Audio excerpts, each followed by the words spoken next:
What's going on? I hope everybody's having a real good 2022. Let's talk. Do not go to Navajo.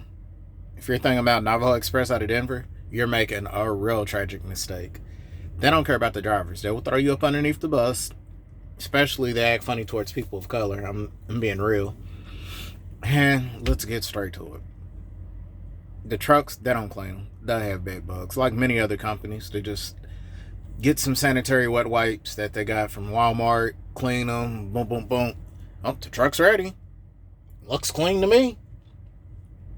Did you spray for bed bugs? Because that's the biggest concern that we have, because we know they're in majority of the trucks.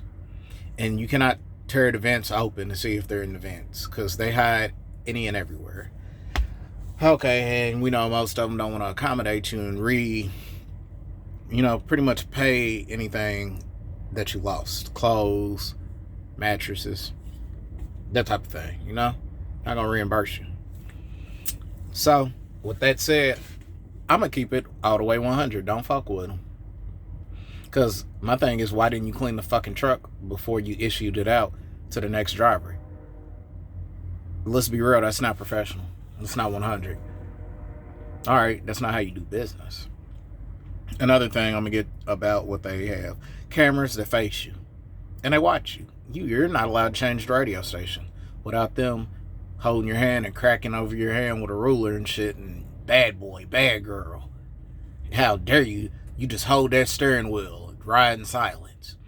But it was a guy fresh out of his whatever you got to do, their mentorship program. When you're riding along with a mentor, I don't know what else you call them, I forgot. But anyway, let's keep it 100 with that. When you got to do a relay, repower, switching out loads with another driver, it'd be the worst. Because that driver I did with, he's from Cincinnati. I lived in Indianapolis and Chicago. We know each other's shit real well. And we were both mad because I was coming from Cleveland. He could have met me in Indy. Or he could have met me in Knightstown, Richmond, Dayton, Ohio. He really had enough hours to meet me in Dayton. Instead of him sitting all damn day waiting for me. And I get there with 10 minutes left on the clock. See, that shit right there don't make sense. And these people here are incompetent as fuck at Navajo. They don't have this stuff together. They have zero bit of order, balance, structure, none of that. They do shit on the fly.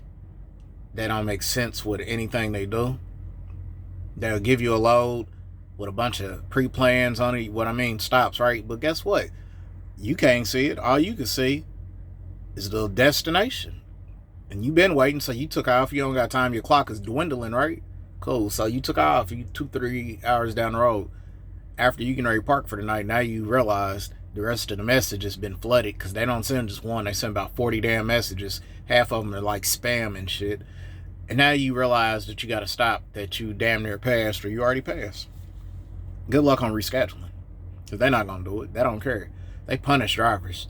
It's like fucking looking at an ant in a magnifying glass. What they'll do is sit there and let you suffer until you figure out you need to call the people and reschedule yourself, because they're not going to do it. And they can care less about doing it. And I'm just being that real with you. I'll call you back. They are not going to do shit. You're going to be the one that's going to call and reschedule. So why am I doing the driver manager's job and my job, and I'm not getting paid her money? That means to drop the driver manager and give me the load board, which I feel like all companies should do.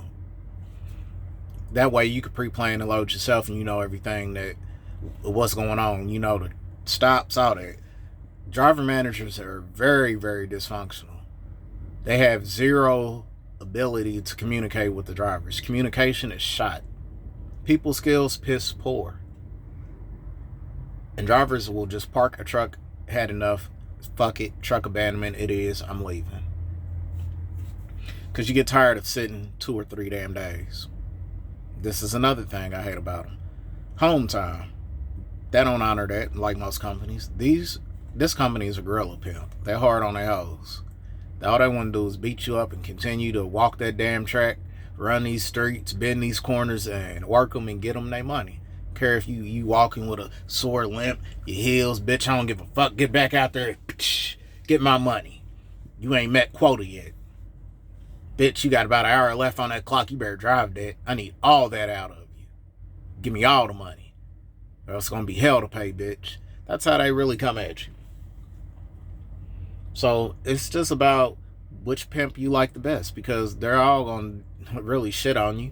Mega carriers, they're worse. And that's why a lot of older truckers trying to find somewhere cool to go to, because they don't want to deal with that shit. And they be like, trucking is not what it used to be. And I see that now. I can see their point of view.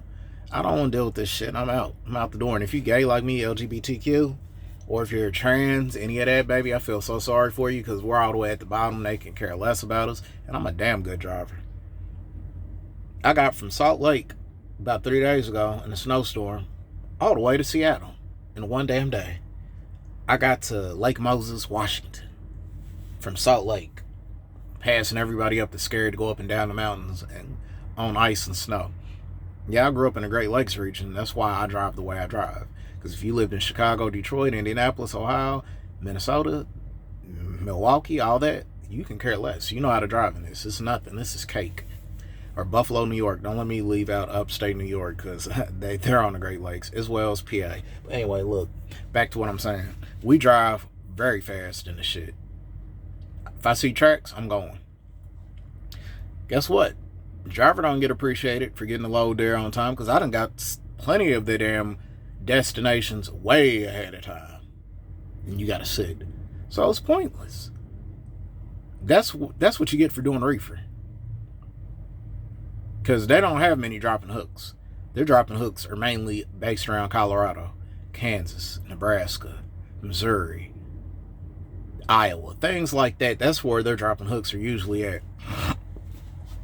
Or Colorado, period. Tell me I'm lying.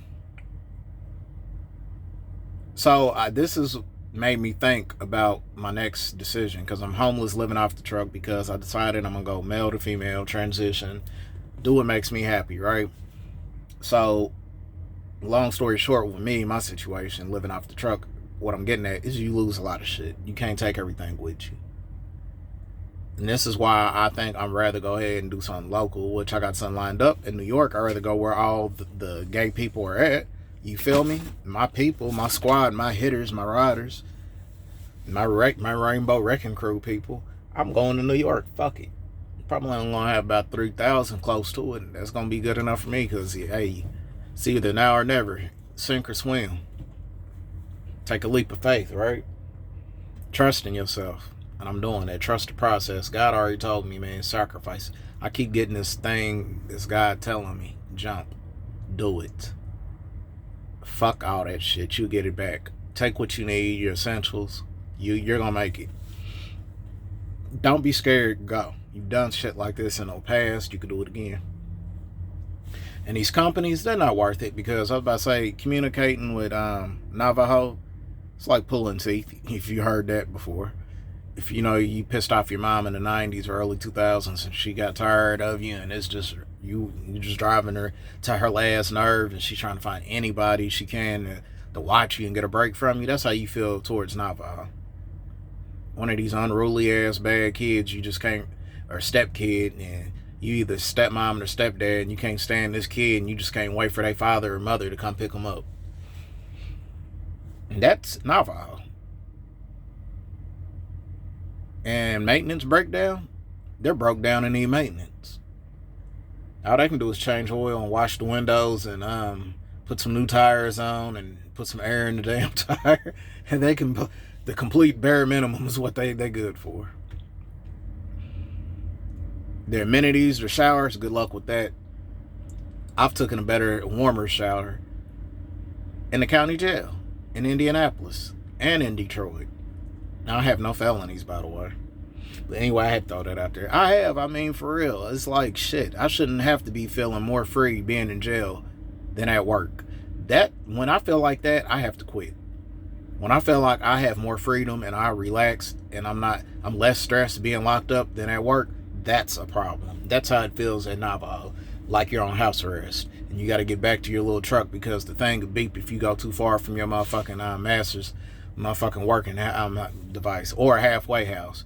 Like me, I'm homeless. You can laugh at this joke. I feel like I'm working for a place to stay. My little half of efficiency. oh, that's a cold shot.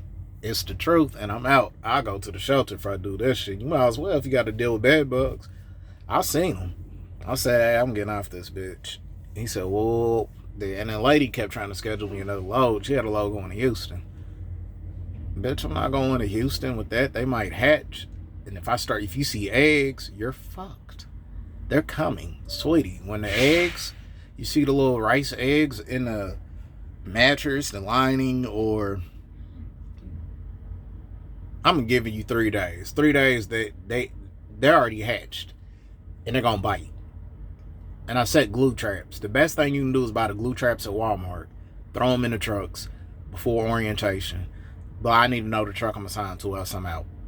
And a lot of people in orientation for Navajo was walking out, leaving, saying, I'm good. I found something better. And I was looking, they was leaving by the numbers. I'm like, fuck, I need to leave. I had about 2,000. I could have just managed to lay up for another month if I wanted to in our hotel. I'm like, let me see. Yep, I see what they're talking about now. And I'm taking that ass back to New York or Chicago. Because this company want to mess with me, paying me 78 cents per mile. And going Indeed, that's where you get the best fucking jobs at. They're going to pay you the most because the mega carriers ain't going to pay you your worth. They just want to cheat you and send you to certain gas, fuel stations, solutions, whatever, like Pilot, Flying J, such as Navajo. That's all they want to do is send you out the way to where they can get the good deal. But what do I get in return? I don't even get a pat on the back. I don't even get a call, hey, you got there real quick. I don't get shit. Fuck Navajo. The owner, he's so damn fucking funny acting and shit. He halfway keeps it real. I could give him that.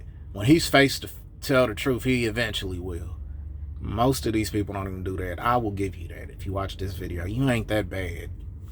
You ain't. You're actually okay. It's just you got too much on your hand and he don't know how to handle the situation at hand.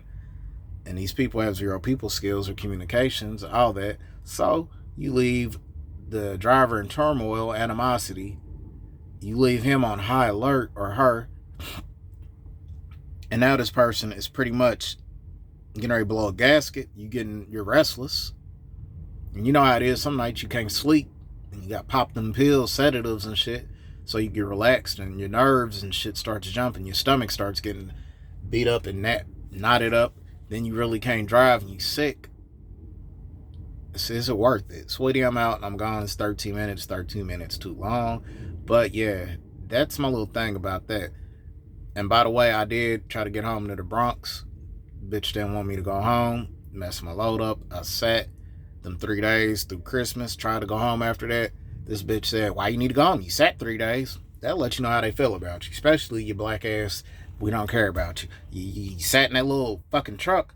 I've been treated better in a fucking county jail. Let that sink in.